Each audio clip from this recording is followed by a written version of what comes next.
This video I wanted to go through some of the different one-person shelters that are out there on the market and the various ones that I use when I'm out doing any type of solo backpacking, bike packing, or more often than not when I'm working.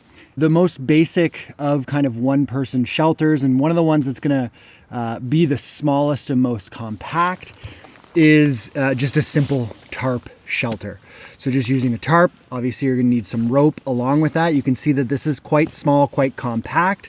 You're going to need to also have an air mattress or a thermarest and a sleeping bag along with that, and that's the case with all of these other shelters that you might have out there. One other thing that I do like to add though with that tarp shelter is some sort of a ground sheet. What I don't want to do is put my air mattress or my thermarest directly on the ground. I'm always afraid of it getting punctured. So what I use as a ground sheet sometimes is just the ground sheet that I would use on one of my tents. Another way to kind of save a little bit of weight and save a little bit of pack size on that is to use a piece of vinyl sheeting. And the nice thing about that is you can cut it the size of your air mattress, which is really slick. Now, kind of progressing up from there, the other one-person shelter that I will use is a hammock. And there's a bunch of hammocks that you can get out on the market. But the one that I actually use is just a really basic kind of recreational hammock. It's actually not meant for sleeping overnight in. And what I do is I combine it with an air mattress. I leave it a little underinflated, and then I put a tarp over top of that. So it does add a little bit to the size and the weight in your pack. You know, if you're just going to use a tarp, then this is all that you're going to carry. If you're using a hammock though, you're going to have that on top of the tarp and the rope. Now, moving up from there, we have bivy sacks, and bivy sacks are finicky for sure. Now, this is the OR Advanced Bivy. This is a little bit of a bigger bivy sack. You can see that it's, you know, quite bulky despite it being a bivy sack. This is the MSR Emergency Bivy, and this one's a lot smaller. Now, the challenge with using this emergency bivy, it'll work, it'll keep you warm for a night.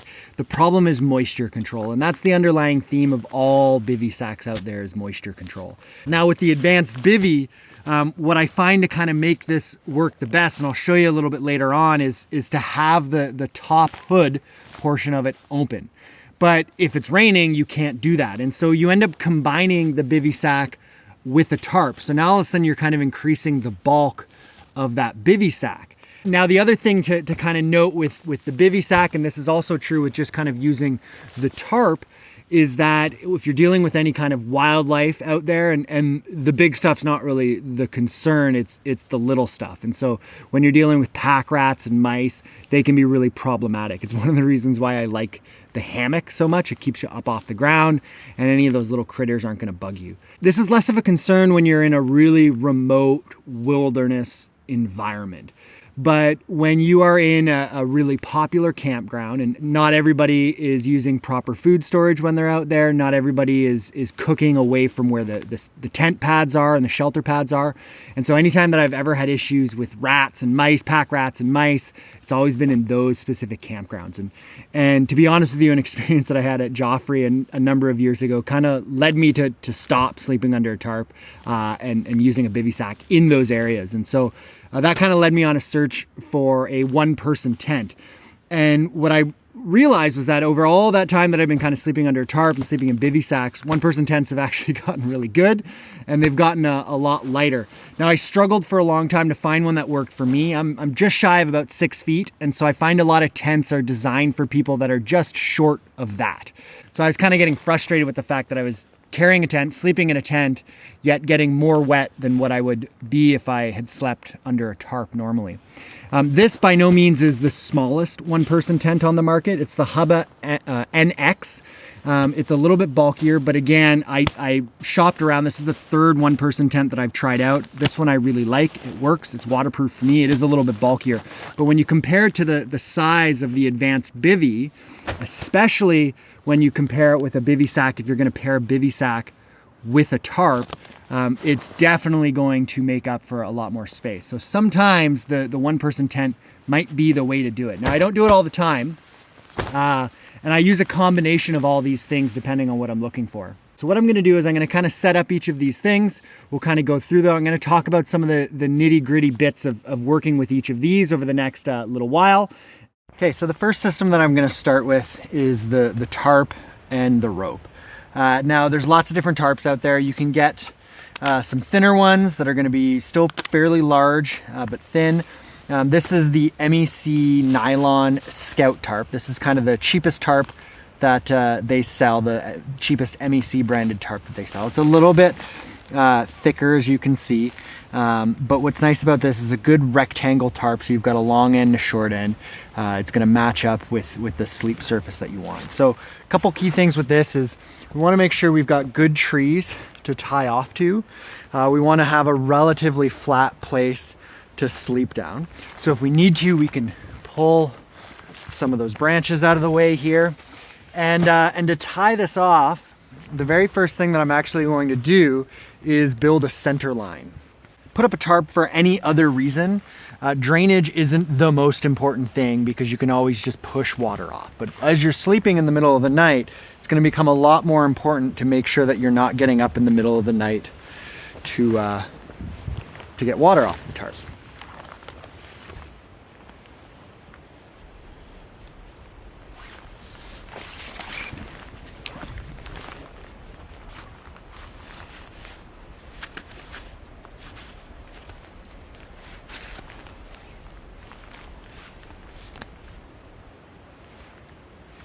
So now that you've got that nice taut center line, the next thing that we're going to do is drape the tarp over top.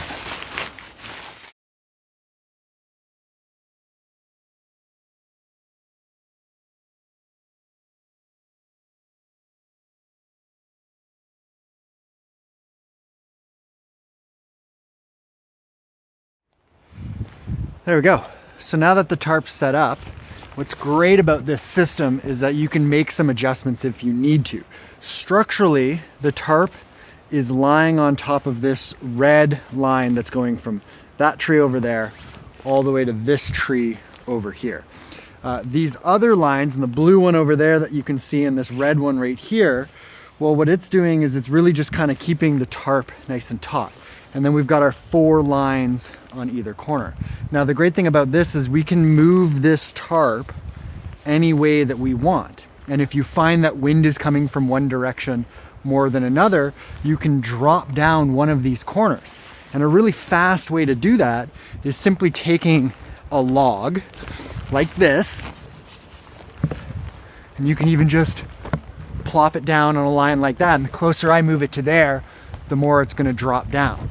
The other thing that I can do is I can also lower these lines around the tree here and actually drop this thing down even further. All right, so now that we've got the tarp set up and we're happy with the height, this is where we can start to kind of get our sleeping bag and our air mattress set up. Now before I do that, I want to put down the ground sheet. Now, a couple things when it comes to sleeping under one of these tarps is you want to make sure that you've got the height adjusted properly. And there's a couple factors that you want to take into consideration. Wind is going to be huge. You want to think about which direction the wind is coming from. You know, if you're sleeping next to a stream, or you're in a valley, or you're next to a lake, think about where you think wind direction is going to come from. The advantage to sleeping under a tarp, though, is that you can make adjustments throughout the night very quickly. It's very easy to get out of the tarp. It's not the same as when you're climbing out of a tent and you're trying to find the zipper and you're trying to get out of your sleeping bag. It can be really challenging sometimes to actually escape your tent. With the tarp, it's very easy. You get out, you fix something, you adjust the line. If you want to make this side a little bit lower, you just adjust the ropes, or you weight that end with a rock or a log of some sort, and this thing's going to get a little bit lower. I'd encourage you to keep this thing up a little bit taller than what you might be comfortable with. I find one of the habits or bad habits that people often have when they start sleeping under a tarp is they make their tarps too low to the ground. And then what ends up happening is you get all this moisture, all this vapor that ends up condensing on the tarp, and now it gets really wet in here. The best thing about sleeping under a tarp, and the advantage to sleeping under a tarp, is that you don't get wet. Even though you don't have 4 walls protecting you, you have the ability to stay dry. You're going to be protected from the rain above you. And the great thing about a tarp is that it breathes. One of the biggest challenges I find with sleeping in a tent is that even if it doesn't rain that night, the inside of the tent is going to be quite wet. And that's a big opportunity for your sleeping bag to get wet, and that's going to create issues down the road. Now, when it comes to the hammock, I do things in a different order depending on conditions. So if it's not raining, if it's a beautiful day, I'll put the hammock out. I'll find 2 good trees that I'm going to tie off to. I'll set up the hammock, and then I'll put the tarp over top of the hammock. Now, I'm going to use the same 2 trees that I hung the hammock off of that I would use to just do the tarp. So the tarp that I just showed you, same kind of method, same strategy. I use the exact same system. The only difference is I put the tarp a little bit higher, and the 2 trees that I tie off to on either end, I need to make sure that those can support my weight as well, where if I'm just sleeping under a tarp, they only need to be strong enough to hold up the tarp. The hammock, obviously, a different situation. So right now it is actually raining, and so I've set up the tarp first, and now I'm going to hang the hammock. So I don't use a very fancy hammock. This is just a simple recreation hammock that's used for just kind of nice day. You're out backpacking and you might like to have a hammock just out in the sun. That's the type of hammock that this is. So it's not waterproof. It's going to get soaking wet if you don't have this tarp over top of it. But this, in combination with a foamy or some sort of air mattress, actually works quite well and keeps the cost down. Now you can go to things like a Hennessy hammock, and they're going to have things that are all built in a singular unit, and definitely the weight is going to be a lot less on those items. Now, to suspend this hammock, what I've chosen to use is these loops. They're climbing loops, and so that's what I use, and I just kind of string them together and hitch them together. And I have a bunch of them, various different sizes, and with a combination of them, I can usually find the right length to make the hammock work.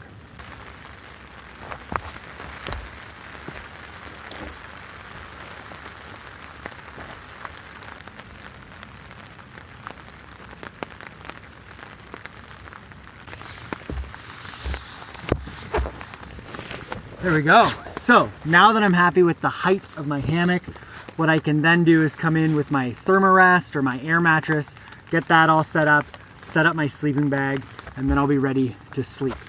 Now, what you can do with this is not only can you adjust the hammock so that you've got it set right, but you can always make those little fine adjustments or those micro adjustments to the tarp over top of the hammock as well. Again, just like when we were talking about sleeping under just a tarp, this tarp has lots of flexibility to be able to move around and adjust for you, which is great.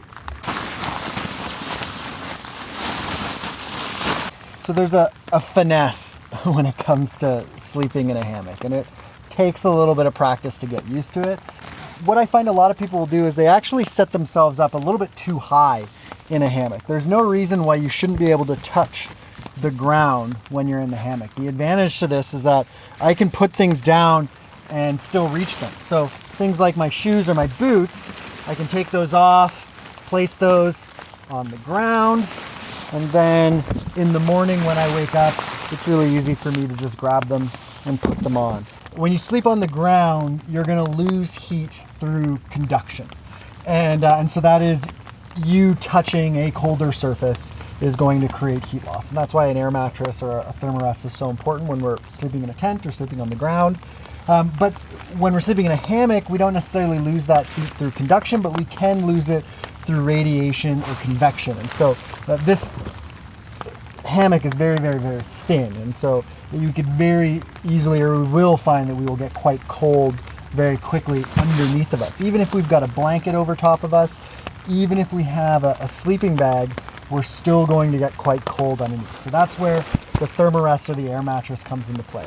Now what you'll find is you might not need to inflate it quite as much as you normally would inflate it if you were sleeping on the ground. And sometimes when you overinflate your air mattress in a hammock, it can make you a little bit wobbly and a little bit uneasy when you're in here. And so what I'll do is I'll just make little adjustments with the nozzle, kind of let some air out when I need to, just like that.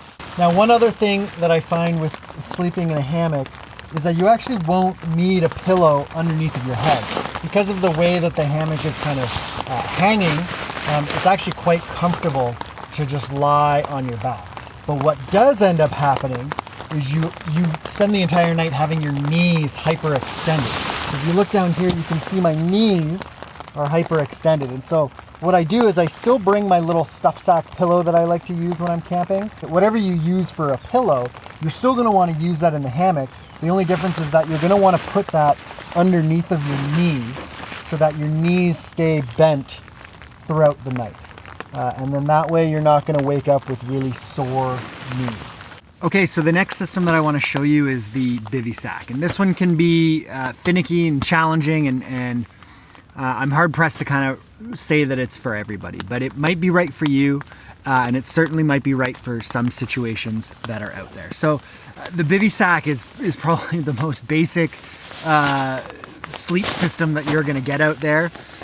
It is essentially, as it's kind of described, a sack. It's a bag that goes over top of your sleeping bag. It's fairly easy to kind of wrap your head around the concept. That said, actually sleeping inside of it can be a different story. Now, some of them are really, really simple in the sense that they don't even have hoods or any kind of poles. This OR Advanced Bivy is going to be a little bit more complicated than that, though.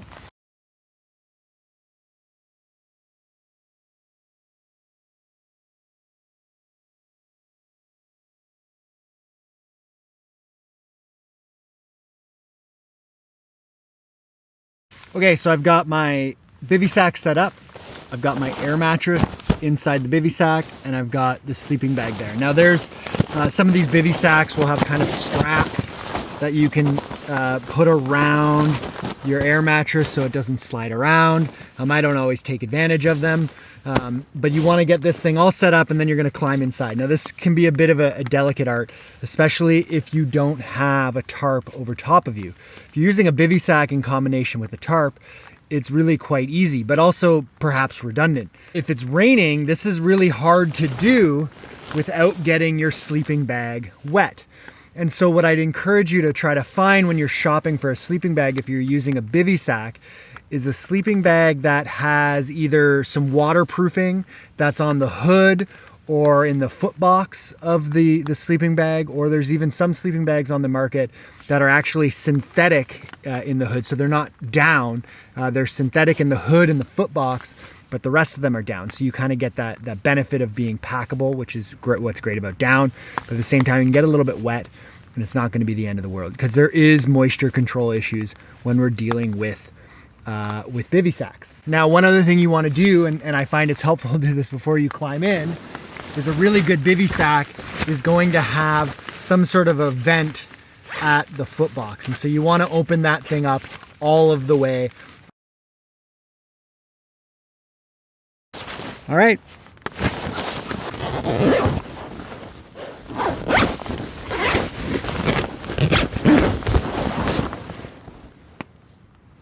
Inside the Bivy sack, you can see there's not really a lot of room to work. So when it comes to kind of removing layers, it can be a little challenging.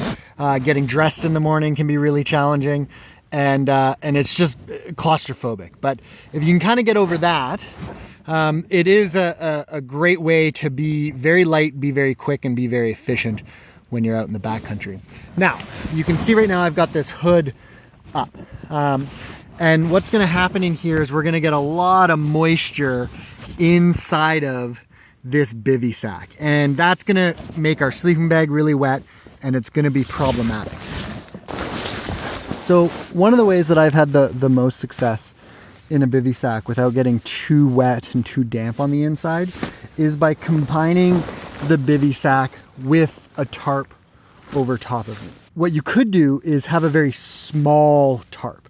Extremely tiny tarp, maybe not even a tarp in itself, but just a piece of poly sheeting or an emergency shelter or something very quick that you can fashion up just to cover the head portion.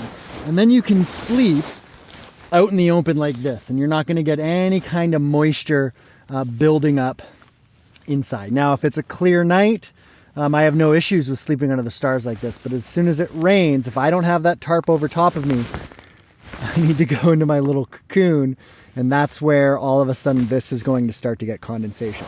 Now what I have done is kind of slept in this fashion before. So had this kind of over top of my head and just kept my mouth outside of the bivy sack. So that way, anytime that I breathe, I'm exhaling out of the bivy sack and not breathing into the bivy sack where that moisture is going to collect. Now, one other thing that I find, and this is because I'm a very warm sleeper, is I will get quite a bit of moisture down inside the bag as well, even if I have the top of this bag open. So one of the ways that I try to regulate and manage any kind of condensation or moisture inside the bivy sack is when I start the night out, I actually don't start out inside my sleeping bag. What I do is I unzip the bottom of my sleeping bag. So I'll actually start out with my legs outside of the sleeping bag, just on top of it. Still inside the bivy, but not in my sleeping bag. And I'll have the rest of the sleeping bag just kind of around my neck. And then in the middle of the night, I'm gonna wake up absolutely cold, super frozen. But all I'd simply do is get into my sleeping bag and then go and zip that zipper back down, just like this. And then I can get warm. I can do a little bit of my sleeping bag calisthenics to try to get me a little bit warmer, and then go from there. And the reason why I do that is the alternative is I'll wake up in the middle of the night and I'll be sweating. And then as soon as I start sweating, then the bag's getting wet, the bivy sack's getting wet, and I can't recover from that. It's easier for me to wake up cold and get warm than it is to wake up hot and be sweaty and warm. Now, depending on the type of person you are, whether you're a cold person or a warm person when you're sleeping or just in general, you're gonna need to kind of weigh the benefits of that. Now, the last item to discuss is the tent. And I think most of us are pretty aware of the benefits and downsides of a tent and how tents work in general. But one of the things that we do need to be aware of is that moisture control is challenging in a tent. Not quite to the extent that it is in a bivy sack, but definitely it's still going to be hard to manage moisture inside the tent. And that's where things like the tarp and the hammock are going to alleviate that pressure. The biggest thing is weight, and I think that's where we can really start to compare the benefits and drawbacks of a lot of these systems, is understand how much they actually weigh. So to do that, we're just going to use the bathroom scale, and I'm going to start with the tarp and rope combination. So we've got that ground sheet, as well as our tarp and our rope, and that works out to be about 2.5 pounds. Now the hammock, as well as the rope and tarp, now that works out to be about 3.5 pounds. Now that advanced bivy sack on its own weighs just a little bit over 2 pounds, maybe 2.25 pounds. But if you're gonna combine that with a tarp, that's gonna increase the weight quite a bit more. So that takes us up to about 3.5 pounds, maybe even closer to 3.75 pounds. Now the emergency bivy is going to be a lot less, and this is minimal, less than a pound, about 1/2 pound, if not even less than that. That in combination with the tarp and rope though, is going to come out to about 2.5 pounds. So not much there. And then the last one is the one-person tent itself. And that one-person tent comes out to about 2.5 pounds. So it's pretty amazing. This tent is actually not that much. It doesn't weigh that much. It's probably bulkier than all of these other systems, but if it comes down to just a decision on weight, the tent's actually not too bad. Now it's important to keep in mind too that all of these items could be a lot lighter or a lot smaller as well. There's a lot lighter weight options in all of these. They are gonna have more downsides and they're definitely gonna be more expensive, but there's certainly more options out there. So now that we've kind of gone through of all of these, it's up to you to figure out which one's gonna work best for you. And also to take into mind which is gonna work best for you for a particular trip or a particular season. And some of you might be out there trying to figure out what's the one system to rule them all. Some of you might have a little bit more flexibility to kind of have a couple of these items within your arsenal. But take your time, figure out what you want first, and ask around as well. Don't be afraid to see if friends have things that you can borrow with. And just because you don't have the right item doesn't mean that you can't try to make something work. I'm always trying to encourage people to think outside the box a little bit. And so use some of this more emergency type gear and try it out on an overnight trip. Go out for one night. Go out on a night where it's low consequences, where maybe you're not even that far from the parking lot. So if you try out this, $20 emergency bivy and it happens to not work, well, you can go back and go back to the car and chalk it up as a great learning experience. So experiment out there, have fun, make sure you stay safe as well. If you've got any questions, you can comment below, ask away. If you haven't already, make sure you've subscribed, and happy trails.